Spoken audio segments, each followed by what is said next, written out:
On the phone, Courtney was as triumphant as ever, seemingly finding great joy in tormenting me and making me miserable. I could easily imagine the spiteful smile on her face. "We're getting married. I'll be expecting a gift of $10,000 from you." My sister's soon-to-be husband was my former fiancé. Yes, she managed to steal my fiancé from me. She's the worst. It's utterly repulsive to think I share blood with such a person. But to me now, my sister is no rival. Her triumph is nothing but a joke. I won't let her have her way anymore. I responded as cheerily as I could. "Sure thing. I'll bring it along with my husband, who happens to be the president of a company with an annual turnover of $300 million. What? I could visualize the puzzled look on my sister's face. Before she could ask any probing questions, I hung up the call. The wedding day will surely be one of tears. Not tears of joy, but of regret. My name is Kristen Hansen. I'm 33 years old. Ever since I can remember, my sister always had her ways with me. My sister, Courtney, is 2 years older than me. She's capable of doing anything effortlessly, with both good looks and a great figure. However, her inner self is, in my opinion, hideously ugly. She always looked down on me. I refuse to acknowledge an incompetent woman like you as my sister. I still remember her cold gaze. Being looked down upon, the younger me was unimaginably hurt. Whatever I did was negated, so I was always diminished.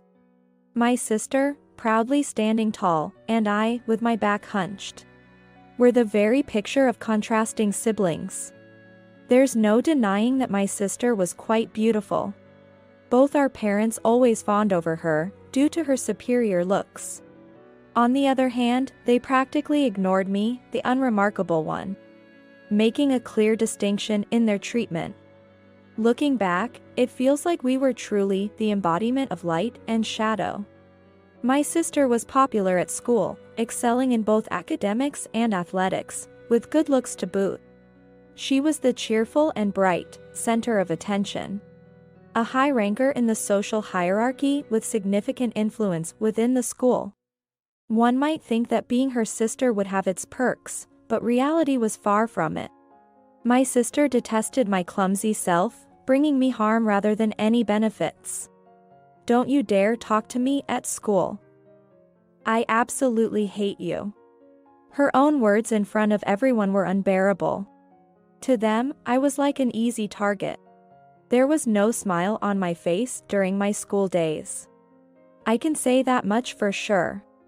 Whenever she interacted with me, my sister's attitude was always the worst. And her language was filthy. Only I knew of my sister's ugly true nature. I don't think even our parents were fully aware. Once, during our middle school years, I stood up to my sister for the first time. I couldn't just take it anymore, I felt I had to fight back. "Stop taking your stress out on me all the time." "What? You did not just say that to me." As a result, I ended up being even more miserable than before. My belongings were used and thrown away without my consent starting from that time. Whether it was school supplies or anything else. My sister handled my things carelessly without any regard. "Please stop. Please, don't mess with my textbooks and stationery. It's your fault for being so cheeky. Reflect on your actions. Say you're sorry." I believe that our parents must have known the content of our fights. They had to be aware that Courtney was unilaterally wielding power and tormenting me, who was in a weaker position. Yet, they neglected it. It seemed it didn't matter to them what happened to me, as long as Courtney's mood was improved. The rest of our relatives were no different. No one reprimanded Courtney. No one came to my aid. Even now, I despise our parents and relatives. I consider them as culpable as Courtney. In front of our family, Courtney played the good girl, showing her demonic true nature only to me. Our parents, subtly aware of Courtney's two-faced nature, deliberately ignored it. Seeing there was clearly an issue but choosing to stand by as mere spectators because it was a matter for those involved, our relatives.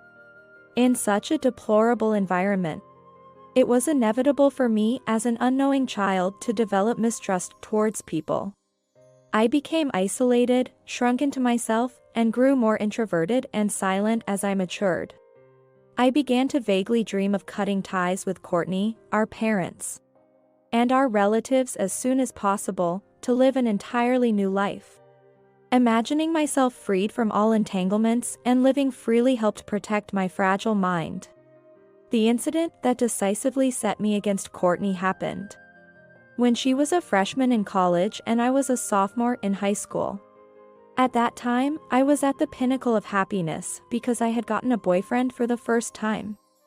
I remember being surprised that someone as negative as me could have a boyfriend. His name was Sean Anderson. We were in the same grade, both members of the library committee, and as introverted as each other.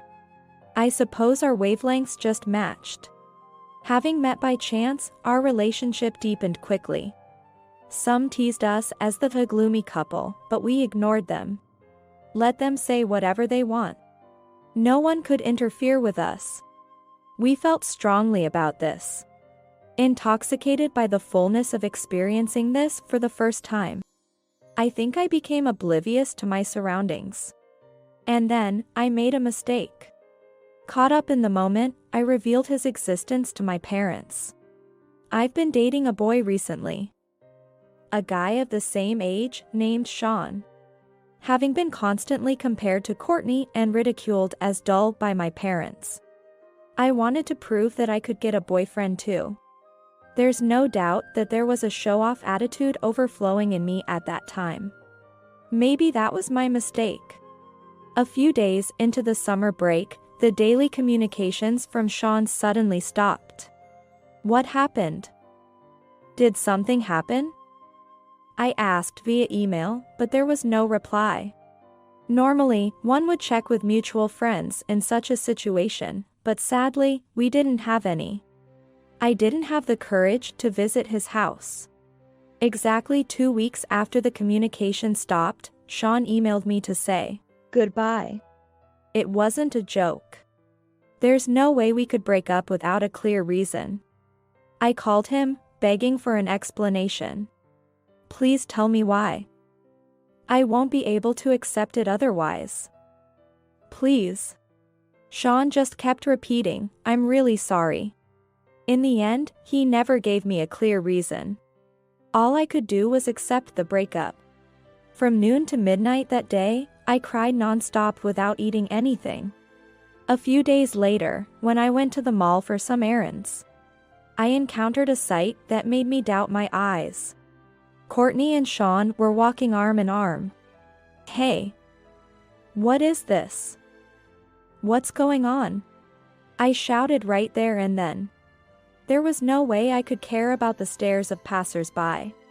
I was boiling with anger towards Courtney and Sean. Courtney pulled Sean closer as if to show him off and laughed. Sean prefers me over you. I can't believe this. Who steals their sister's boyfriend? Go ahead, say whatever you want. A gloomy and ugly girl like you getting a boyfriend? You wish. At that moment, Sean, looking remorseful, remained silent and motionless. It was hard to tell if he felt ashamed of his change of heart or if he was just sulking.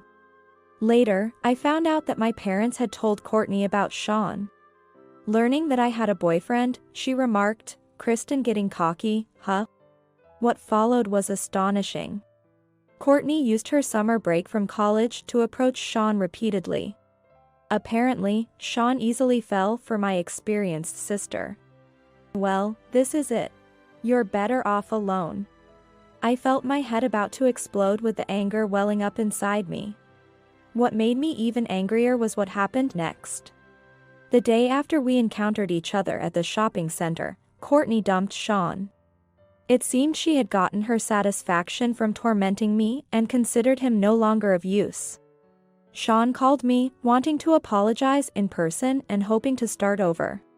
There was no way we could.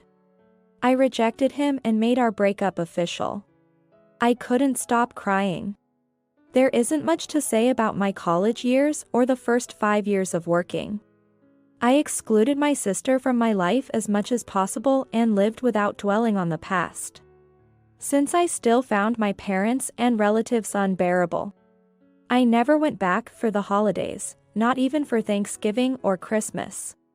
The only time I willingly went back home was for a social gathering. It was then I resolved never to set foot in my hometown again. At that time, Courtney was enjoying her last year of college. She came back home at the same time as me and got drunk, rambling on. My current boyfriend is the worst. Can you believe he's cheating on me while he's with me? The world is vast, and there are always better options out there. It seemed there were many women at the university prettier than Courtney. She vented her frustration about not always being at the top until she was satisfied. I met my second boyfriend when I had settled into my job and started having some spare time. He was introduced to me by a friend. His name was Aaron Walters. He was an elite banker. Both my parents are bankers, so I guess you could say I'm thoroughbred. He said he preferred serious-looking women like me, always making me feel happy. Due to the bitter memories from high school, I didn't tell anyone about my boyfriend. After dating for a year, Aaron proposed to me, and we got engaged. I thought I could finally be happy. I decided not to tell my parents or sister about the engagement. I explained to Aaron and his parents in detail how much I had suffered from my family. I hoped they would sympathize and understand my desire to cut ties with my family. That's what I thought, but a few weeks after our engagement, the unbelievable happened again. Courtney stole Aaron from me. It was a repeat of the high school nightmare. Just when I thought Aaron had suddenly become unreachable, he called me to break up. Kristen, I'm sorry. I've fallen for someone else. You're joking. Wait, it's not my sister, is it? Huh? How did you know? I was completely lost.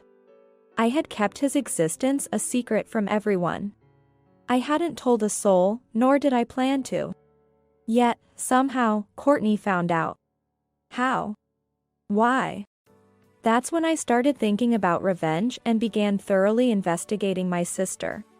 Especially how she kept getting my information. Life is strange, they say. It's during this proactive phase that I had a special encounter. 3 years after Aaron broke up with me, Courtney called. She was getting married to Aaron. We're getting married. I'll be expecting a gift of $10,000 from you. Courtney, as usual, was brimming with triumph. It's a garden wedding, she said. The fact that her bridegroom was my former fiancé made it the perfect material for her to torment me and make me feel miserable. I could easily imagine her malicious smile. The worst kind of person. It's just too painful to think that I'm related by blood to someone like her. But in 3 years, both people and fates can change. Now, my sister is no match for me. Her gloating is just laughable. I won't let her have her way anymore. I responded as cheerfully as I could. Sure thing. I'll bring it along with my husband, who happens to be the president of a company with an annual turnover of $300 million. What? I could picture the puzzled look on my sister's face. Before she could ask any probing questions, I hung up the call. The wedding day would surely be a tearful one. Tears of regret, not of joy. On the day of my sister's wedding, I announced that I was already married. Not only was my sister surprised, but so were my parents and other relatives. Why didn't you tell your family about something so important? Because I didn't want to. You weren't the kind of family I wanted to inform. That's the only reason. Everyone was dumbfounded by my firm response.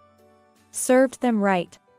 I then called over my husband, who was waiting at the edge of the garden.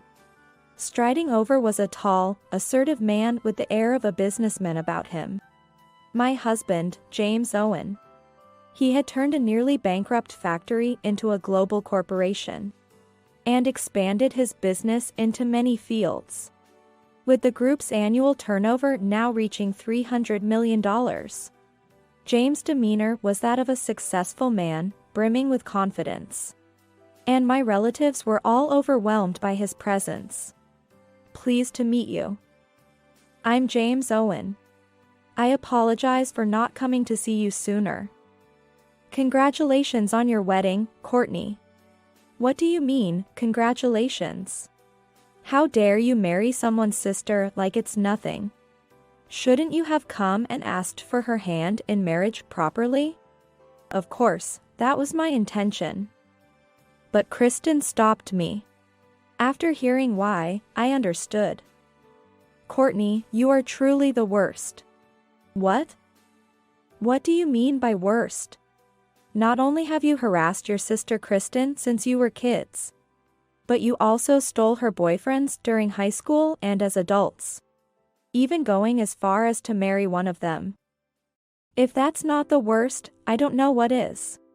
My sister was at a loss for words under James' scornful gaze, unable to refute since everything he said was true. The wedding guests started to murmur as they looked our way. The revelation of the bride's dark side at the reception made everyone listen intently. James didn't stop there, encouraged by my gesture to continue. And it's the same with your parents. It's astonishing how they've always sided with the sister, neglecting Kristen. And the relatives as well. Don't you know the word equality? Look back and tell me if it isn't natural for Kristen to have cut ties with you. No one could respond. My parents, like scolded children, hung their heads in shame, despite being nearly twice James' age. It seems Aaron finally noticed something was amiss and came over from a distance. He was the man engaged to me until 3 years ago. The elite banker who abandoned me for my sister. Upon realizing that it was James who was raising his voice, Aaron suddenly started to grovel. Mr. Owen. What brings you here? Actually, it's my wedding today. Hello, Aaron. I know, congratulations. I heard your wife asked my wife for a wedding gift of $10,000. I wanted to see who would say such a thing. What? Courtney, you said that? And wife. Mr. Owens? As Aaron looked back and forth between me and James, his mouth fell open in shock. For Aaron, James, a top executive, was someone whose good graces he couldn't afford to lose. It's only natural to lose one's composure upon finding out that the woman you discarded married such a partner. James, on my behalf, did not hesitate to sternly reprimand Aaron, who was visibly unsettled. Your bank has always been of great service to us, and you, Aaron, have been put through a lot of trouble because of us. I really didn't want to say this, but Aaron, you two are the worst. Worst, you say? Weren't you engaged to Kristen? Yet, you chose Courtney over her. Didn't you feel the slightest bit sorry for Kristen? And to invite her to the wedding is an incredibly crucial thing to do. I never thought you were the type to do such things. No, that's not it. I was against inviting Kristen, but excuses are unnecessary. I don't want our group's money in a bank that employs someone as despicable as you. I'm thinking of changing our main bank. Make sure to tell that to your bank's president yourself. Please, anything but that. I can't make such a report. Aaron fell to his knees before James, begging for forgiveness in a pitiful sight unworthy of one of the day's main characters. Courtney was trembling as she watched her partner's disgraceful state. But I wasn't done yet. I couldn't let things end here. Wait, James. In a way, Aaron is also a victim here. The real problem is my sister. Right, Aaron? You felt sorry for me and suggested not inviting me to the wedding. But Courtney wouldn't allow it. Isn't that right? Yes, that's right. Courtney insisted on harassing you to the end. And went ahead with her plans despite my objections. I tried to stop her because it was just too cruel. Aaron. How could you start saying things like that? Are you trying to make me out to be the only bad guy? I'm just stating the facts. You had such an evil look on your face back then. Just as I had hoped, the newlywed couple started to quarrel, making sure the surrounding relatives could hear me clearly. That's the real nature of my sister. Ever since we were kids, she has been mean to me, trying to one-up me, hurling insults, and stealing my boyfriends. And yet, she was adored by everyone around her. I continued to expose the dual nature of my sister. How she instructed me not to speak to her in public or at school, how blatantly she scorned me. How she stole and freely used my belongings, even selling them at times. I also recounted, albeit reluctantly, how she stole my first boyfriend in high school. The day after she flaunted her relationship with that boyfriend to me. She broke up with him. She was done harassing me and felt satisfied, so he became disposable. Aaron, make sure you don't end up the same. I wouldn't do such a thing. It's not true. I broke up with him for a different reason. I can't quite remember right now, but it wasn't because the harassment was over. My sister desperately tried to defend herself, but no one believed her. The atmosphere spoke volumes. The looks on their faces were telling. Everyone was appalled. The garden wedding venue had completely turned against the bride, my sister. Alright, you couldn't possibly discard Aaron. Marrying an elite banker isn't something anyone can just do, after all. I was also devastated 3 years ago. Can you understand how it feels to have your fiancé stolen by your sister? Probably not. It's your fault for being so dull. Is that so? I don't think so. I believe sneaking around to steal your sister's fiancé with the intention of taking him is far worse. Oh, I get it. My sister isn't aware of her wrongdoing at all. That's why she can do such things without a second thought. Kristen. Enough is enough. Who should really stop? You should stop messing up people's relationships like this. I've done my research, you know? In college, you also meddled with other people's boyfriends. Earning a lot of resentment, right? My sister flinched and took a step back, unsure of how much I knew and now afraid. I'm almost fully aware of what my sister did and with whom during her college days. As I briefly mentioned, my sister repeatedly stole other people's boyfriends. The women who were her victims referred to her as a crusher or man-eater. The secret side of an academically excellent and beautiful college student. Her concealed true nature. What a dishonorable nickname. That's what you've been doing, sister. Stealing people's boyfriends to affirm your charm as a woman, right? You wanted to bask in a sense of superiority, then quickly dump them. What you've done is the lowest.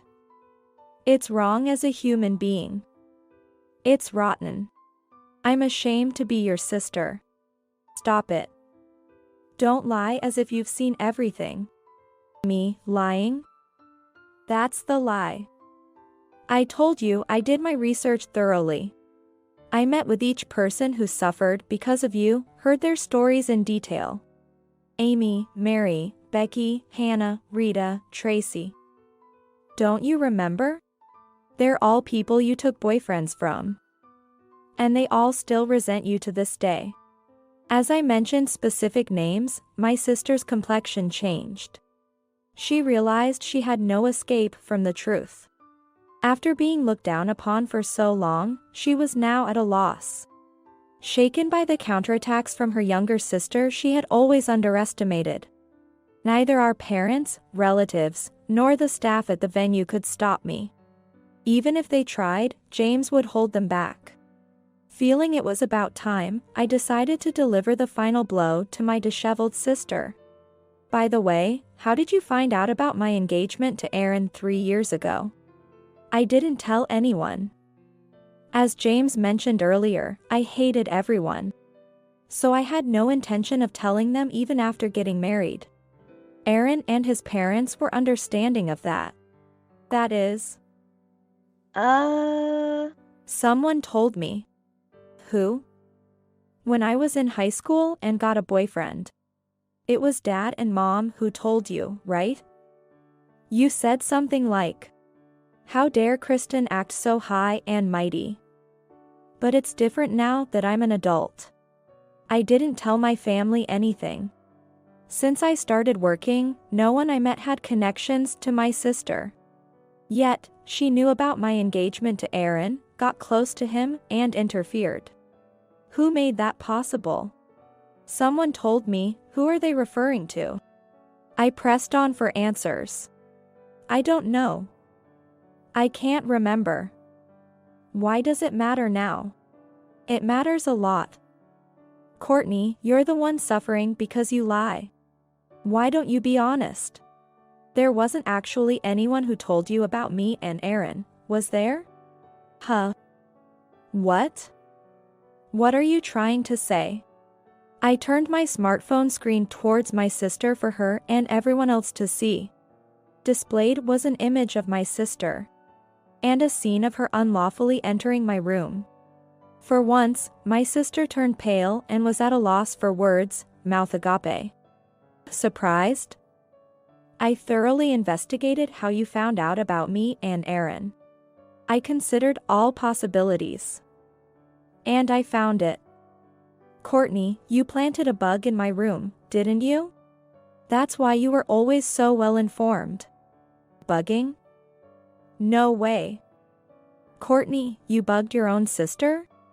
My sister's breathing became erratic, and she started shaking her head. Not wanting to admit anything. It's not a lie. Sister, you'd do anything to make me miserable. Even if it meant outsmarting me. You probably took the keys to my room without permission and made a copy. When I returned home once for the 20th anniversary gathering. That's how you could enter my room freely. I assume she found my address from things I had with me at that time. She must have acted while I was in the bath or had stepped out to the restroom. With the information and duplicate key she acquired then, she later planted the bug in my place. I still have that bug in place. Your fingerprints would be on it. Lies. It's all made up by you. As for how my sister got a duplicate key to my room? Well, there's no other way to explain it. In reality, my sister has been entering my home, hasn't she? You came to replace the bug this time, right? Didn't you notice the camera? Under current law, bugging itself may not be criminally charged. But illegal entry can be. Courtney, are you prepared for the consequences? I'm her sister. What's wrong with a sister entering her sibling's room? Who said, I can't acknowledge an incompetent woman like you as my sister? Whether we're sisters or not, using a key obtained illegally to enter someone's room is a crime. I'll be formally pressing charges with the help of a lawyer friend of James. I will take this to court or whatever necessary to make my sister admit her guilt. And force her to reflect and apologize. That's my revenge. Meaning, this journey is still midway. The venue fell silent under the clear blue sky. My sister sat down and started crying. Instead of comforting her, Aaron just hung his head and muttered an apology. Can we pretend this marriage never happened? What? What are you talking about? Don't be ridiculous. What's so weird about it? It's only natural to want a divorce. I knew you were scary, but I never thought you'd be this terrible. I want a divorce. No. I will never get a divorce. Mr. Owen, Kristen, I'm truly sorry for causing you distress. I will end my relationship with this woman, so please continue to support us as before. No way. I can't believe this. Traitor. Apparently, unable to stand it any longer, as Courtney began to cry and lunge at Aaron. She was restrained by our parents. Courtney had no grounds for sympathy, only for blame. As anyone could see after hearing our entire exchange. Courtney's face, now a mess from tears, made for a picture I almost wanted to take. What happened to the wedding after that didn't concern me. I left the venue with James. Later on, James received a call from Aaron. After much turmoil, he had finalized his divorce from Courtney. Aaron's description made Courtney's pitiful state all too easy to imagine. She begged me not to leave her, crying, "I'll do anything." It was quite a scene, with her crying and begging. Aaron was desperately trying to get back into James's and my good graces. He had said quite awful things to Courtney to force her into agreeing to the divorce. It was entirely Courtney's own doing, frankly deserved. Following that, I sued Courtney for trespassing and demanded compensation for the emotional distress. Courtney, who had been working at a trading company, became a pariah there too after the bugging and divorce became known. Unable to stay at the company, she resigned citing personal reasons. She moved back home and has been leading a self-destructive life, according to our parents. Prompted by other relatives, perhaps, my parents apologized to me for their past behavior. They regretted favoring Courtney over me and neglecting me. Just like Aaron. My parents also tried to entertain us with stories of Courtney's current miserable state. Despite being unemployed, Courtney continues to spend wastefully. Unable to adjust to a lower standard of living, leading to her rapidly diminishing savings and resorting to begging our parents for money. Her appearance has also taken a hit. Attempts to soothe her frustration with binge eating backfired. And she has gained a significant amount of weight in just under a year, losing all her former beauty. Now a disregarded woman in her 40s, Courtney does nothing but complain. If she has the energy to complain about others, there's no need for me to worry. I advised my parents over the phone not to spoil her too much. It's better for her to get a job than to stay at home getting fatter. It would be good for her to work, face herself, and deeply regret her foolish actions. My parents asked me to bring my husband and visit home, but I politely declined. A few apologies won't make everything all right. I have no intention of setting foot in my hometown again, even as my parents age. In time, they'll realize just how terribly they've treated their daughter. They can spend their final years soaked in regret and reflection alongside their dreadful eldest daughter. With that thought, I ended the call. Now, I live a happy married life cherished by James. Driven by hatred 3 years ago, I hired a private investigation firm to monitor my sister's actions. By chance, James, who was a consultant for the company, was present. And he deeply sympathized with me. It's like they say, where there's a God ready to abandon you, there's another ready to pick you up. Life really is unpredictable. Recently, we found out I'm pregnant with a baby boy. An heir is on the way. James is already excited. Since deciding to cut ties with my family at the wedding, I've been on an upswing. James is expanding his business even further. We're both on the rise. Determined to be happier than anyone else after all the unpleasant experiences we've had. To that end, I strive to remain as positive as possible.